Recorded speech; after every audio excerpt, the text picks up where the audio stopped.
In this lab, I will be using this AC motor. The concept is that I have walked up to this motor and there is no actual information or identification determining a couple of things. And so in this video, I will be going through those processes to determine what I need to determine in order to be able to run this motor properly and safely. One of the first things I need to do in order to do that is first identify each individual coil windings. So I would need to go through each individual wire here and find out which set of wires are corresponded to a set of coils. The next thing I would need to do is to test each individual windings that I find to ensure that there are no shorts or open lines within the coils, so that I don't cause any further damage when I supply power, and that it actually runs properly. The next thing I need to do is determine whether this is a Y or a delta configuration, and that can be done depending on the windings and how they are grouped together, and I will go over that further later on in the video. The next thing I need to do is to identify which terminals are which on each set of windings. I mean, this will be important later on, and I'll discuss that again when I get down to that point in this video. And then the next thing I need to do is wire the motor based on the configuration I want, whether it's the high voltage or low voltage. And then the last thing I need to do is to apply the proper voltage and run the motor accordingly. Again, all this will be done. This will be done the last thing after I determine which is which, because, like I said at the beginning, coming up to this video or coming up to this motor, there is no identifications or data plate on this. So I have to use certain methodology to figure that out, to properly run this motor safely and properly. So now the first thing I'm going to try to determine is each set of coils. And the way that I can do this is by taking my multimeter and checking, setting it on ohms and checking for continuity between each individual wire. And by doing so, I can find out which ones are connected to each other and determine that those are a set of wires that create up a coil. So the first thing I'll do is I'll go to the first one, and then I'll check it along any one of these other ones to see if I can get continuity between them. So here you can see I get nothing, nothing, nothing, nothing here, nothing here, nothing here, nothing here, nothing here. And then finally here, I have ohms. You can see I can get 11.3 ohms.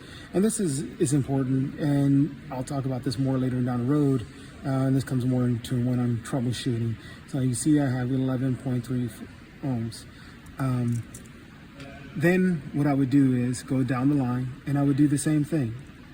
But first, identify that these two set of wires are one set of coils, okay?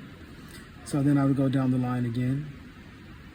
I can check the same one here to see if it's connected to any other cable, more than one cable. But for now, it shows that with this set of cables that there's only two terminals that are for each,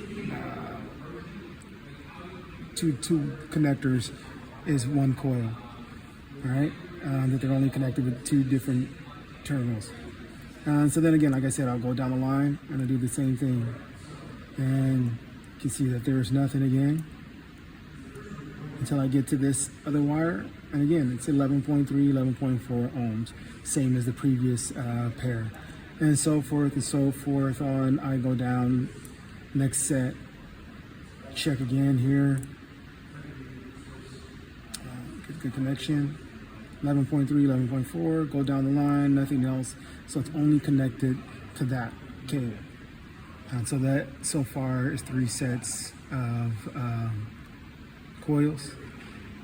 Then I can come down here to these sets of coils, and if I go from here to here, I have 22.4 ohms. Go to the next one. Again, I have 22.5 ohms, so about 22 ohms. And then I can go here to this one, and again, between these two, I have the same thing, 22 ohms. The reason being is because those three sets of coils are connected together in the middle, and they're not connected to any of the other terminals, just those three, 7, 8, and 9. And again, this is going to be important. This information is important, that 22 ohms and those three terminals connected together is a significant point. So I guess I can jump into that now and talk about why that's significant. One other thing that we had to determine is whether or not that this is a Y or a delta configuration. Well, in order to do so, there's a way you can do so by determining the windings and how they are connected. In a Y configuration, they're only going to be connected to, each winding is only going to be connected to they're going to have two connectors. In a delta, you would be able to connect them to all of them to 3. But in this case, the only one that are connected to 3 are the 3 at the end that have the 22 ohms. And that's because those 22 ohms are going across 2 sets of coils. In the delta configuration, they're always going to be going across 2 sets of coils.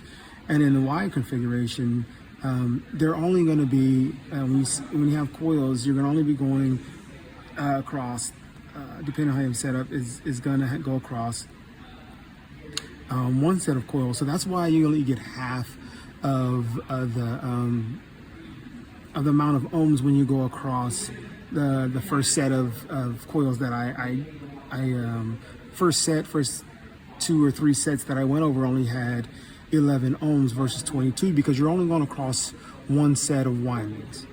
And so you're getting half of what you would get versus those last 3, because those last 3, no matter where I'm checking, since they're connected, I'm going across 2 sets of windings. So I'm getting double the amount of ohms than I would from before. This is good and used for when it's time to troubleshoot, and so I can talk about that here, now. Not only did I determine which coils are which, or which set of coils or which set of coils, this can be used to determine if the ohms can be used to determine if I have any shorts or open lines. So as I went down these lines, again here I had 11. All right. You know that there was 11 ohms here. This set has 11 ohms here. And then the next set down had 11 ohms. If I get a good connection. There you go, 11 ohms. And then again, these have 22. Now, if there was a short or an open line in this, then I would know, because I would get, instead of having this individual only 2 readings here, if I had a short, I would possibly get 11 ohms connected down to these other windings. But I don't. You can see that there's an open line because there's nothing, they're not connected to each other. So if I did get continuity there, that means that I would have a short and there would be an issue and I wouldn't be able to use that motor properly. And vice versa. If I was to come here and I was to check and see how many ohms there was, and this one had 11 ohms and then these other 2 had 0, that means there would be an open line in between those, and that those windings would not work properly. So that's what I would need to do to troubleshoot this system in order to properly make sure that it's going to work properly, that there's no open lines, and that there's no shorts in between each set of coils. And so once that's done, and I've gone through and troubleshoot each one of these and made sure that there's no shorts or no open lines, then I can go on to the next step, which is to determine which terminals are which on each winding. And this is important because this is going to help determine on the order that it needs to be in when wiring up, and the terminals that I need to connect together according to a certain configuration, whether I want high voltage or low voltage, like I talked before. I can't just go wire these up and just hope that it works. There's a certain method that you have to follow, and there's a procedure that I can do in order, based off the information that I have now, that I can use to determine whether or not which terminal is which, whether it's T1, T2, T3, and so forth and so on. And that's what I will be doing next in my next steps. So next we're going to determine which terminals are actually which specific terminals. What we're going to do is magnetically see by putting voltage to terminals and connecting to certain points to create an auto transformer to determine which terminals is which on each of the windings. So what I'm going to do is I'm going to take 24 volts and I'm going to apply it to what I think is terminals 7 and 9. So with that being done, 1 and 4, 3 and 6 are wound right on top of these two coils. So when I apply a power, there will be some transformer action going on and induce voltage on 1 and 4, 3 and 6.